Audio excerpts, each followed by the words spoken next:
Hello friends, good morning. હું GB Patel sir. Online એજ્યુકેશનમાં આપ સર્વ વિદ્યાર્થીઓનું હાર્દિક સ્વાગત છે. આજે આપણે 12th કોમર્સ ગુજરાતી મીડિયમ ભાગ 1 ચેપ્ટર નંબર 4 ભાગીદારીનું પુનર્ગઠન એને લગતા ચેપ્ટરની આજે ચર્ચા કરવાની છે. તો આ ચેપ્ટરમાંથી જે મુખ્ય સાર હતો એને લગતી બાબતોની આપણે અગાઉના પિરિયડમાં ચર્ચા કરી છે. એમાં આપણે એક બાબત એ પણ શીખ્યા હતા કે ત્યાગ કોને કહેવાય અને લાભ કોને કહેવાય. તો ત્યાગ અને લાભને લગતી બાબતોની અંદર જે બાબતો આવે એનું તમને ફક્ત અહીંયા તફાવત રૂપે થોડી માહિતી આપી દઉં. ખાસ અગત્યનું નથી, પણ છતાંય આપણે જાણેલું હોય તો કામ લાગે. અહીંયા તમે જોઈ શકો છો કે ત્યાગનું પ્રમાણ કોને કહેવાય અને લાભનું પ્રમાણ કોને કહેવાય એનો થોડો તફાવત છે. એની થોડી આપણે ચર્ચા કરી લઈએ. તો સૌ પ્રથમ એનો અર્થ કે જ્યારે ચાલુ ભાગીદારો વચ્ચે નફા નુકસાનની ફાળવણીના પ્રમાણમાં ફેરફાર થાય ત્યારે નફામાં ભાગ પહેલાં કરતાં ઓછો મળે, પહેલાં જે મળતો હોય એના કરતાં ઓછો મળે તે પ્રમાણને ત્યાગનું પ્રમાણ કહેવાય. તો લાભનું પ્રમાણ એનાથી વિરુદ્ધ કે જ્યારે ચાલુ ભાગીદારો વચ્ચે નફા નુકસાનની ફાળવણીના પ્રમાણમાં ફેરફાર થાય ત્યારે નફામાં ભાગ પહેલાં કરતાં વધુ મળે ત્યારે તે પ્રમાણને લાભનું પ્રમાણ કહેવાય. આ વસ્તુ ક્યારે શોધાય? તો ભાગીદારીના પુનર્ગઠન વખતે અથવા નવા ભાગીદારના પ્રવેશ વખતે ત્યાગનું પ્રમાણ શોધાય છે. લાભ ક્યારે શોધાય? તો ભાગીદારીના પુનર્ગઠન વખતે અથવા ભાગીદારની નિવૃત્તિ વખતે લાભનું પ્રમાણ શોધાય. હવે પછીના ચેપ્ટરો તમારે પ્રવેશ 5મું ચેપ્ટર આવશે, નિવૃત્તિ 6ઠ્ઠું ચેપ્ટર આવશે. એના અંદર આ બધી બાબતો જરૂરી છે. હવે આપણે જોઈએ તો સૂત્ર કયું આવે? તો આપણે અગાઉ પણ આ સૂત્ર જોઈ ગયા હતા કે ત્યાગ એનું સૂત્ર હતું જૂનો ભાગ માઇનસ નવો ભાગ. આપણે સૂત્ર ત્યારે પણ જોયું હતું. લાભનું સૂત્ર તો કે નવો ભાગ માઇનસ જૂનો ભાગ. શોધવાનું કારણ કયું હોય છે? તો ભાગીદારીના પુનર્ગઠનના કારણે પાઘડીની હવાલા નોંધ માટે અને નવા ભાગીદારે લાવેલ તેના ભાગની પાઘડી જૂના ભાગીદારો વચ્ચે ફાળવવા ત્યાગનું પ્રમાણ શોધાય. આ પછીના ચેપ્ટરની બાબત અહીંયા આપેલી કહેવાય. લાભનું પ્રમાણ ક્યારે શોધાય? તો પુનર્ગઠનના કારણે પાઘડીની હવાલા નોંધ માટે અને નિવૃત્ત ભાગીદારને આપવાની પાઘડી જૂના ભાગીદારો લાભના પ્રમાણમાં આપે એ નક્કી કરવા માટે લાભનું પ્રમાણ શોધાય છે. બરાબર. ગૌણ બાબતો છે, અત્યારે હાલ એની જરૂર નથી, પણ પછીના ચેપ્ટરમાં જરૂર પડે ત્યારે આ બાબતો આપણે ઊંડાણપૂર્વક ચર્ચા કરીને આગળ વધીશું. હવે આપણને જે સૂત્ર ત્યાગ અને લાભ છે એના આધારે કઈ રીતે દાખલાઓ પૂછાય એને લગતા 3 માર્કના દાખલાની આપણે ચર્ચા કરવાની છે. તો ખાસ સૂત્ર ત્યાગનું આપણું હતું જૂનો ભાગ માઇનસ નવો ભાગ. લાભનું સૂત્ર હતું નવો ભાગ માઇનસ જૂનો ભાગ, જે આપણે અગાઉના ચેપ્ટરમાં પણ જોયું હતું. હવે તમને દાખલાઓ 3 ગુણના કઈ રીતે પૂછાય આ સૂત્ર પરથી એ દાખલાઓ આજે આપણે જોવાના છે. તો ચેપ્ટર 4 છે એના અંદર તમારો પ્રશ્ન નંબર સ્વાધ્યાયનો 4 એના અંદર જે દાખલાઓ આપેલા છે એની આપણે આજે ચર્ચા કરીએ. તો એમાં ચોથો પ્રશ્ન તમને આપેલો છે કે અમર અને અકબર. તો અમર અને અકબર બે ભાગીદાર છે. કેવા હિસ્સે નફો નુકસાન વેચે છે? તો તમને આપેલું છે સરખા હિસ્સે નફો નુકસાન વેચે છે. બધા જ ભાગીદારોએ નફા નુકસાન ફાળવણીનું પ્રમાણ બદલીને ભવિષ્ય માટે અનુક્રમે 3:2 કરવાનું નક્કી કર્યું. જો પહેલાં સરખો ભાગ હતો, સરખો ભાગ 2 ભાગીદાર હોય તો 1:1 ગણવાનો. 3 ભાગીદાર સરખા ભાગે હોય તો 1:1 ગણાય. તો 1:1 પ્રમાણ સરખા ભાગે કહેવાય હવે એમણે પ્રમાણ બદલીને 3:2 કર્યું છે, જે તમને અહીંયા આપેલું છે, બરાબર. તો આ રીતે જ્યારે તેઓ નફા નુકસાનનું પ્રમાણ સરખું હતું એ બદલીને 3:2 કર્યું છે, ત્યારે ભાગીદારીનું પુનર્ગઠન થયું કહેવાય. તો અહીંયા તમને હવે પ્રશ્ન માગ્યો છે કે આ સંજોગોમાં કયા ભાગીદારે કેટલો ત્યાગ કર્યો તેની ગણતરી કરવાની છે, બરાબર, એ જણાવવાનું છે. તો આ શોધવા માટે આપણે આવું એક કોષ્ટક બનાવો તો પણ ચાલે, કોષ્ટક ન બનાવો તો પણ ચાલે, એવું ફરજિયાત નથી કે કોષ્ટક બનાવવું જ પડે, ધ્યાન રાખજો. તો અહીંયા તમને જે બાબત આપેલી છે એમાં 2 ભાગીદાર છે, એક છે અમર અને એક છે અકબર. બંનેનો જૂનો ભાગ એ 1:1 કહેવાય. જો સરખો ભાગ એવું કીધું હતું તો 1:2 એટલે એને અપૂર્ણાંકમાં મૂકવું હોય તો 1/2 લખી શકાય. એટલે અડધો ભાગ અમરનો, અડધો ભાગ અકબરનો, એટલે 1/2 એટલે અડધું થઈ ગયું. હવે તેઓ નવો ભાગ બદલીને 3:2 કરે છે એવું તમને રકમમાં આપેલું હતું. તો 3:2 એટલે 3 ને 2 5, એટલે 5માંથી 3 એટલે 3/5 ભાગ હવે અમરને મળશે અને 2/5 ભાગ અકબરને મળશે. તો પ્રમાણ જે આપેલું એનો સરવાળો છેદમાં મૂકવાનો. તો આનો મતલબ થયો કે અમરનો જૂનો ભાગ હતો 1/2, નવો ભાગ થયો 3/5. હવે આના આધારે આપણે ભાગીદારે કરેલ ત્યાગ એનું સૂત્ર લેવાનું. તો આપણને ખબર છે કે ભાગીદારે કરેલ ત્યાગનું સૂત્ર શું હતું. તો ત્યાગ બરાબર આપણે સૂત્ર એવું શીખ્યા હતા કે જૂનો ભાગ માઇનસ નવો ભાગ. તો અમર છે એનો જૂનો ભાગ આપણે જોયો, એનો જૂનો ભાગ 1/2 છે, એમાંથી માઇનસ નવો ભાગ નક્કી થયો 3/5. તો આવી અપૂર્ણાંકની બાદબાકી તમને આવડવી જોઈએ. તો છેદ 1/2 છે, 1/5 છે. હવે 2નો લસા 10 થાય, તમે લસા લઈ અને આ બાદબાકી કરી શકો, બરાબર.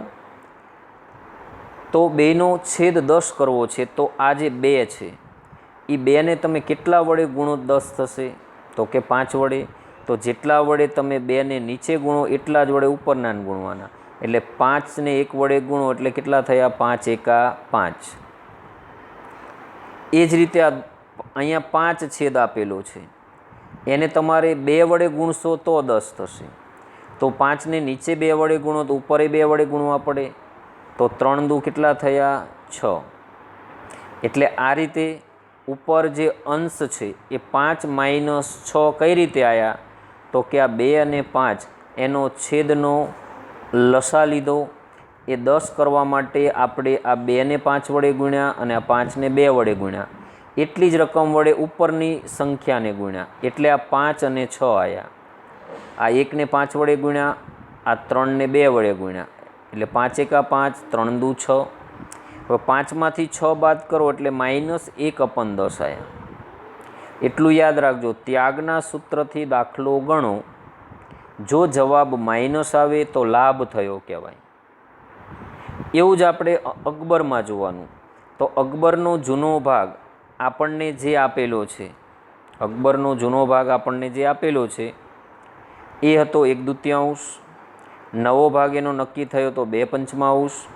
તો હવે એ જ રીતે અહીંયા પણ તમે 10 છેદ કરશો તો આ 2ને તમે 5 વડે ગુણશો તો ઉપર પણ એટલા જ વડે ગુણવા પડે. તો 5 × 5 થયા. આ 5 છે એને તમારે 2 વડે ગુણવા પડે. તો ઉપર 2 વડે ગુણો તો 2 × 2 = 4 થાય. એટલે 5 - 4 એટલે 1/10 જવાબ આવે. કેટલો આવશે, 1/10. એ પ્લસમાં આવે છે. તો 1/10 પ્લસ આવ્યો. તો ત્યાગના સૂત્રથી જેનો જવાબ પ્લસ આવે તો એણે એટલો ત્યાગ કર્યો કહેવાય, આપણને પરિણામ મળ્યું. અને જેનો જવાબ માઇનસ આવ્યો એટલો એને લાભ થયો કહેવાય. હવે આ જ વસ્તુ તમારે બીજી રીતે ગણવું હોય તો તમે ચોકડી ગુણાકાર કરીને કરી શકો છો. ધ્યાન રાખજો, કેવો ગુણાકાર, ચોકડી ગુણાકાર. તો ચોકડી ગુણાકાર કરીને તમે આ રીતે ગણતરી કરી શકો કે આ 5 છે એનો પહેલાં એક સાથે ગુણાકાર એટલે અહીંયા 5 આવશે. કેટલા આવશે? 5. બરાબર. તો પહેલાં 5નો એક સાથે ગુણાકાર કરશો તો આપણને 5 મળશે.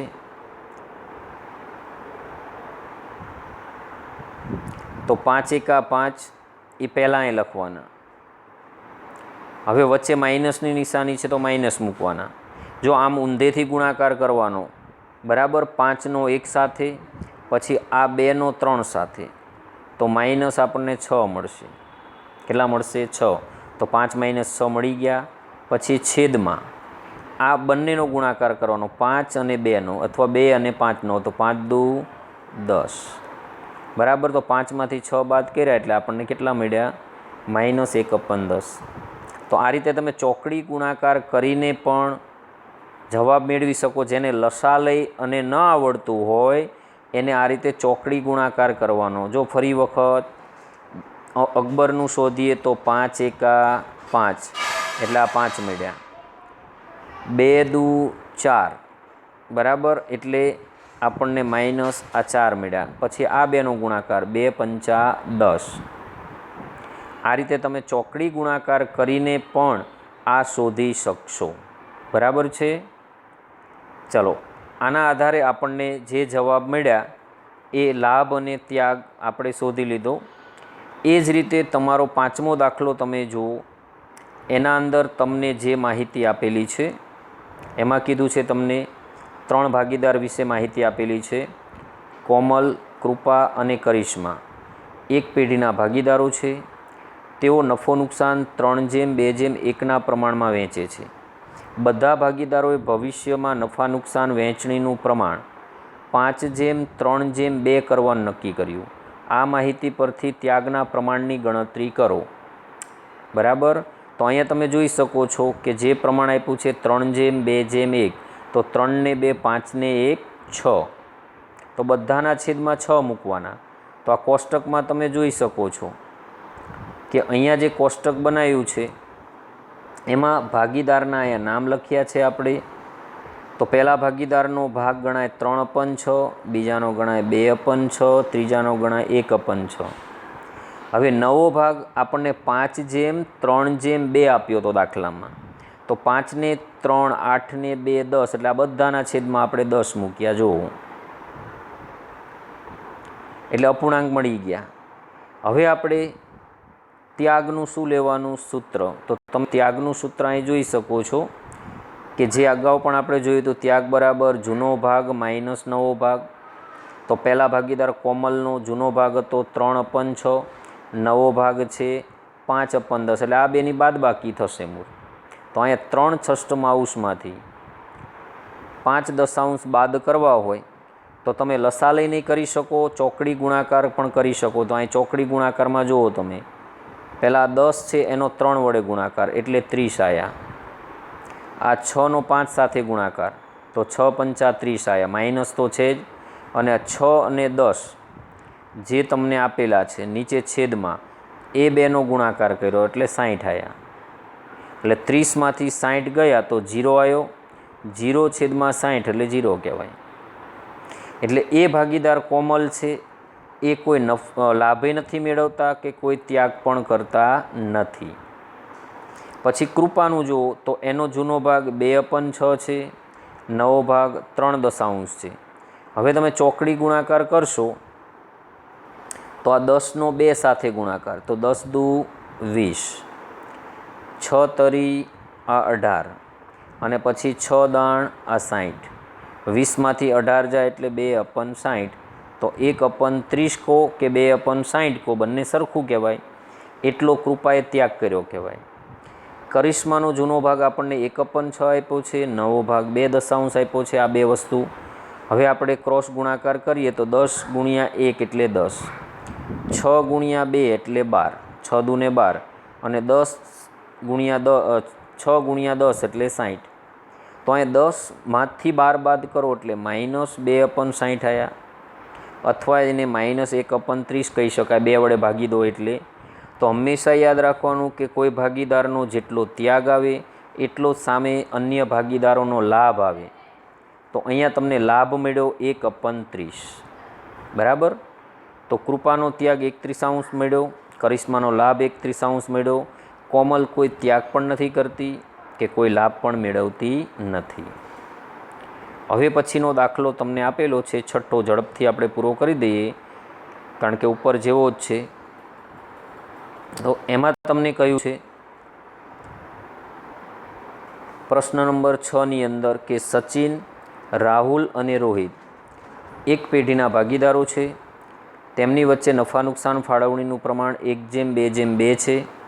બધા જ ભાગીદારોએ નફા નુકસાનનું પ્રમાણ બદલીને 3:2:1 નક્કી કર્યું. ભાગીદારોએ કરેલ ત્યાગની શું કરો? ગણતરી. તો આપણું ત્યાગનું સૂત્ર આપણને ખબર છે, જૂનો ભાગ માઇનસ નવો ભાગ. તો પહેલો ભાગ જે આપ્યો એ જૂનો કહેવાય. અહીંયા 1:2:2 એટલે ત્રણેયનો તમે સરવાળો કરો તો 5 થશે. બરાબર. તો તમે જોઈ શકો છો કે આ બધાના છેદમાં 5 મૂકી દીધા. 1:2:2 હતું તો 1/5, 2/5, 2/5. તેઓએ પ્રમાણ બદલીને 3:2:1 કર્યું તો 3 ને 2 5 ને 1 6, તો બધાના છેદમાં 6 મૂકી દેવાના. હવે સચિન એનો જૂનો ભાગ 1/5 છે, નવો ભાગ 3/6 છે. હવે તમે ચોકડી ગુણાકાર કરીને કરી શકો અને લસા લઈને કરી શકો. તો અહીંયા તેમણે લસા લઈને કર્યું છે. તો 5 6 30, તો 30 લસા નીકળશે. આ 5ને 6 વડે ગુણો તો ઉપરનાને 6 વડે ગુણવા પડે તો 6 એકા 6. આ 6ને 5 વડે ગુણો તો 30 થાય, તો ઉપરનાને 5 વડે ગુણવા પડે તો 3 5 15. એટલે -9/30 આવ્યું, એ લાભ મળ્યો. બીજા ભાગીદારનો 2/5 જૂનો ભાગ છે, નવો ભાગ 2/6 છે. આનો તમે ચોકડી ગુણાકારી કરી શકો આ રીતે. 6 દુ 12, 5 દુ 10, તો અહીંયા 6 દુ 12, 5 દુ 10, છેદમાં 6 પંચાને 30, એટલે એનો 2/30 ભાગ આવ્યો. ત્રીજા ભાગીદારનો જૂનો ભાગ 2/5 માઇનસ 1/6, એટલે ચોકડી ગુણાકાર 6 દુ 12 અને 5 એકા 5, એટલે 7/30 આવ્યું. તો અહીંયા તમે જોઈ શકો છો કે બે ભાગીદાર ત્યાગ કરે છે. બરાબર. તો આનો ત્યાગ 2/30 આવ્યો, આનો 7/30 આવ્યો. તો 2 ને 7 9, એટલો આને લાભ મળે છે, -9/30 એને શું મળ્યો? લાભ મળે છે. એટલે સચિન લાભ મેળવે છે. અન્ય ભાગીદાર 2 છે, રાહુલ, એ 2/30 ત્યાગ કરે છે. અને ત્રીજા ભાગીદાર રોહિત એ પણ 7/30 ત્યાગ કરે છે. તો આવા દાખલાઓ તમને 3 ગુણમાં પૂછાય છે. એવા આજે આપણે 3 દાખલાઓ જોયા, ચોથો, પાંચમો અને છઠ્ઠો. ધ્યાનથી આનો અભ્યાસ કરશો તો અચૂક તમને આવડે એવા છે. ઓકે. નેક્સ્ટ લેક્ચરની અંદર પછીના દાખલાઓની આપણે ચર્ચા કરીશું.